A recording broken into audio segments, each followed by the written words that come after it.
हिक स्कूल में हिक ॾींहुं हिकु उस्ताद क्लास में दाख़िल थियो ऐं शागिर्दनि खे चयईं त हू हिकु ओचिती टेस्ट लाइ तयारु थियनि। शागिर्द पंहिंजी डेस्कुनि ते बेचैनीअ सां वेठा रहिया ऐं टेस्ट शुरू करण जो इंतज़ारु करण लॻा।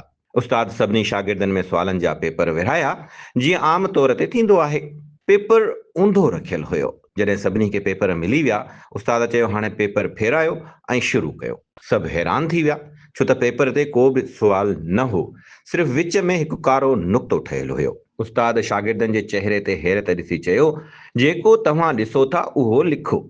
शागिर्द मुंहुं झारे में पइजी विया, पर पोइ बि लिखणु शुरू कयऊं। क्लास ख़तमु थियण ते उस्ताद सभिनी जा जवाब पढ़णु लॻो।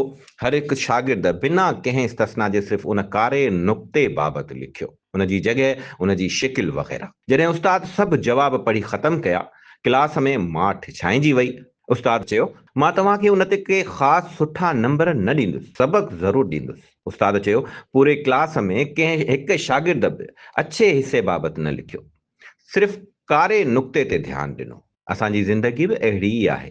असां वटि हिकु वॾो अछो पेपर मौजूदु आहे, पर असां हमेशह नंढनि कारनि नुक़्तनि ते ध्यानु ॾींदा आहियूं। तंहिं करे पंहिंजे नज़र खे उन्हनि कारनि नुक़्तनि तां हटायो। पंहिंजी ज़िंदगीअ जी हर नेमत मां लुत्फ़ अंदोज़ थियो। हर लम्हे खे जियो, ख़ुशि रहो ऐं मुस्बत ज़िंदगी गुज़ारियो। ज़िंदगी ख़ुदा जे तरफ़ां हिकु तोहफ़ो आहे, जंहिंमें मुहबत ऐं ख़्याल शामिल आहे।